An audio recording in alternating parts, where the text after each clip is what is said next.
Good day mga kabayan. Nagbasketing ako kagabi sa Greyhound para sa North Canberra Borowa Race 2. So ito na yung last race ko this season mga kabayan. Hindi na ako mag-main series kasi ubos na yung kalapati ko mga kabayan. Siguro yung mga natira na lang mga 10. Tapos nagbasket ako ng 4 kagabi. Tara, tingnan natin yung listahan. So, yep. Ito yung listahan mga kabayan. Pero check muna natin weather. Maganda weather niyo. Ay, kaya lang walang ulap mga kabayan. Yari na naman tayo sa hook. Medyo clear. Tas ang lakas ng hangin mga kabayan. Ayan yung panahon dito. Maaraw na clear. Doon banda may ulap. Pero dito clear. Tapos yung kahapon na race nga pala mga kabayan, 6 lang yung nakabalik. Si number 52, yung anak ni Blue at Brown, hindi nakabalik mga kabayan. So sana makabalik ngayon. So ito yung North Canberra Borowa Race 2. Pero ba't ganun? Race 1 lang yung nilagay nila. Pero okay lang yan. Kumbagay, last race ko na ito mga kabayan. So ito yung binasket ko. 4 lang mga kabayan, wala na eh. 1984, 89, 1642, 718. Si 1642 si Iraqi mga kabayan. Ito binigay ni Jano po. Uy, checker! Kumusta ka dyan, checker? Okay ka lang? So, yun nga mga kabayan, last race ko na to.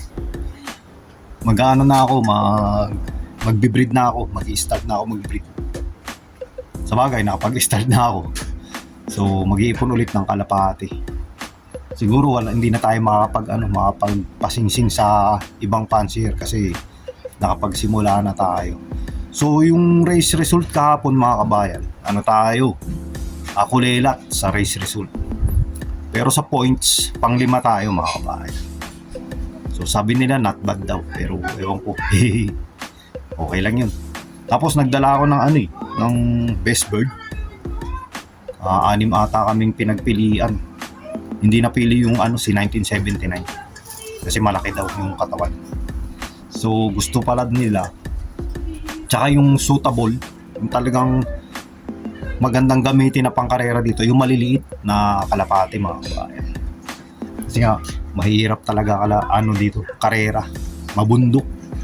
Tapos ang daming falcon at hawk tuwing race season. Yan. So mag-iipon na ulit tayo ng ngayon ng pera paunti-unti.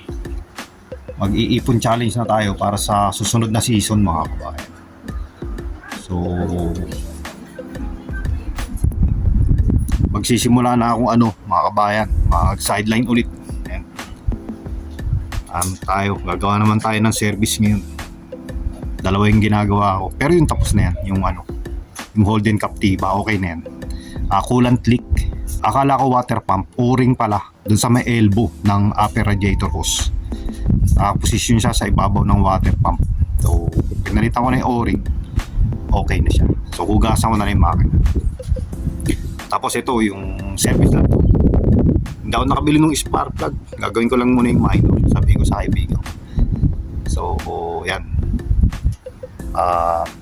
Magko-concentrate na tayo sa paggawa ng sasakyan ulit at saka sa pag-breed. So combine mga kabayan para makapag-ipon tayo ng pang-race sa next season. So yan, mga kalapati natin. Yan si 1979 mga kabayan. Ito si 1979. Ayan. Ito binigay ni John Hope mga kabayan. Ayan. Ito si Tiger Grizzle. Hindi pa natin napapakinabangan. Masyado pang bata kasi. Pero lumalakas-lakas na yung loob nila rito. Ayan. John Hope. Galing yan. So si John Hope, yung may-ari niyan, binigay niya sa akin yan. Sa next weekend, Sunday, sinasama niya ako sa truck mga kabayan. Kami yung magre-release kami mag-release ng kalapate sa ano sa Canandra. Ibibideo ko ron mga kabayan. Magbibideo ko para makita natin yung ano, yung paglipad ng mga kalapate ron galing ng truck. So dito, yan, bagong kalapate natin. Meron na siyang kaparis. Ayan, nasa loob. Hiniram ko yung kay Paring J, mga kabayan. Yung nadagit ni Paring J. Taga Sydney yan. So, yun lang muna sa ngayon, mga kabayan, ha. Sana may pauwi pa tayo galing kahapon. Tapos yung 4, sana makumpleto natin, mga kabayan. So, yap, kita-kita kits. Maya-maya. Hello, mga kabayan. Meron na tayong parating galing ng Borowa. So, malapit lang naman yun yung Borowa. 100 case. Saan o? Nawala. May nakita akong isa. Ayan. Sa atin kaya? Sa atin yan, malamang. Wala pa si ano, Iraqi ah. Alam mo. May naghahanap ng kasama. Sino kaya? Yung mga kabayan. Yan na nadating na siya. Oo, nakakahilo. Yan.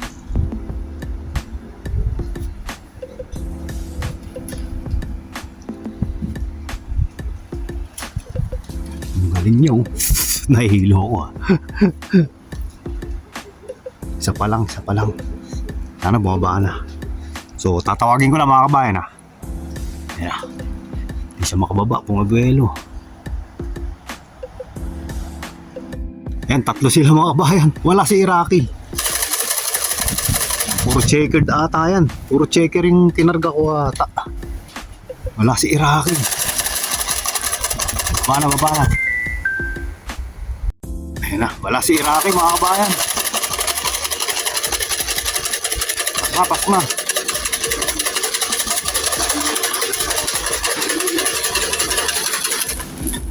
Babato tayo mga kabayan. Lagay lang tayo ng tukaan nila.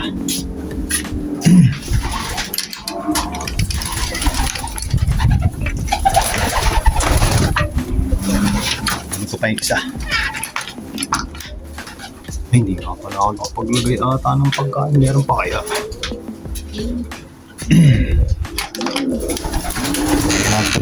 Hindi pa ako napaglinis mga kabayan.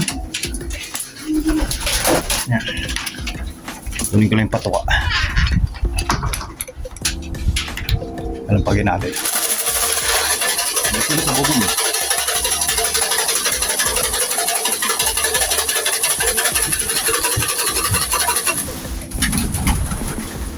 Sila. Taas. Kunin ko lang yung patuka. Ito. Oh, wala na pala. Kunti na lang.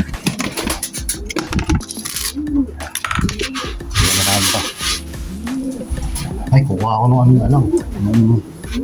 Rice mix. Ito, rice mix. Hindi ko na-prepare. Medyo busy. Magawa ko sa sakyan, mga kabayan.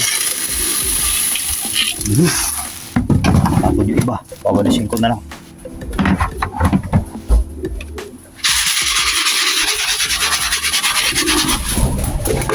Nag-scoop.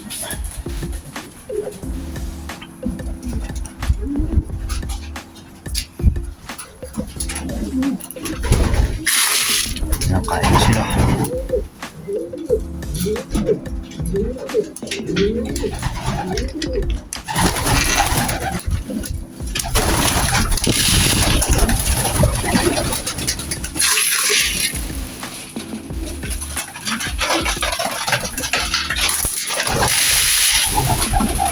Yan, tulog na yan. Yan na, may na-clock na. Pinapasok na. Na-overfeed ko sila kagabi. Kahapon, mga bayan. Kaya sumuka sila sa amin. Training box eh. Nung nag-basketing ako. Meron na isa. Ano kaya? Wala pa si ano, si Iraqi. 718. Galing nga kay ano, kay Anton. 718. 12-17 na clock. Yan na, may isa pa sa bubong. Yan na, baka na. Naririnig nila yung tuka eh. Yung pagtuwa sa lalagyan. Sana makabalik si Iraqi. Nasaan ko pa naman yun. Baba na!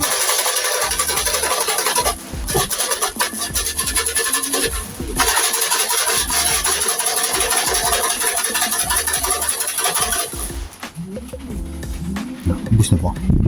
Nabagbato pa ako dito ka. Bus na. Para marinig nila. Nagtutukaan. Yan, pwede na ako ng race mix. Saka na tayo ulit, magbabarley.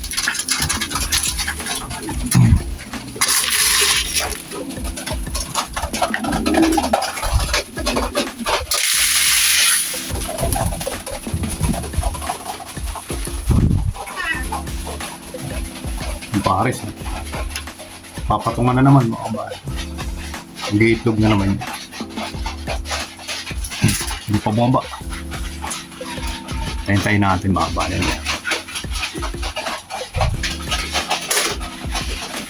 Saan? Hindi natin si Iraqi. Kung sana makabalik si Iraqi.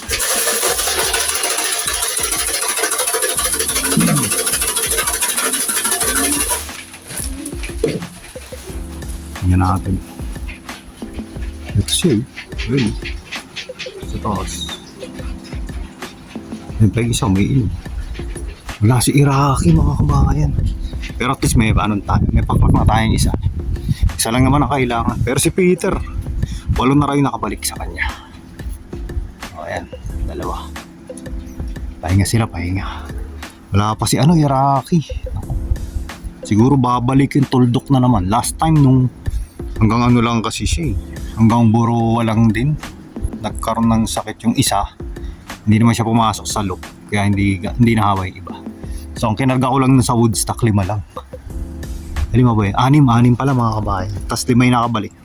Yung isa hindi nakabalik.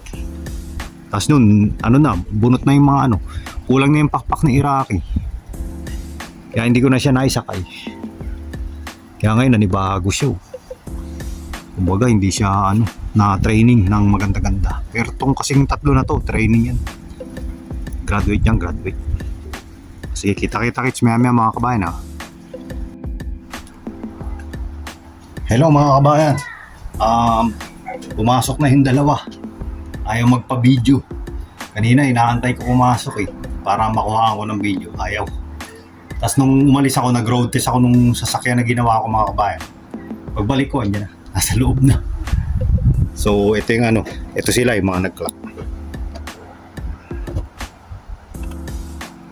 Home list. Yan, 3. 718, 1989, 1984. So, ang wala pa mga kabayan, ito, si Iraqi. Yan, 1642. Wala pa. Yung 3 nandito na. So, i-home lang natin. Yep. So, sana makabalik pa si Iraqi mga kabayan. Wala pa. Ang ganda ng panahon. No? Kaya malakas yung hangin. Pero ayos yan. Maaraw, tas malakas hangin para malamig. Yan. Wala yun. Wala siya. Pero nakapag-Borowa na yun mga kabayan. 2 Borowa na yun. Kaya lang hindi ko na siya naisakay nung 2 Woodstock. Isang Canandra tsaka isang Kudal. Hindi ko na siya nasakay. Kasi nga kulang yung pakpak niya mga kabayan. So yun pala yung difference. Once na ihinto yung karera sa Kalapate, kahit itos mo pa dun sa dati mong pinagtusan, may posibilidad na mawala pala. Sige mga kabayan, kita-kits maya.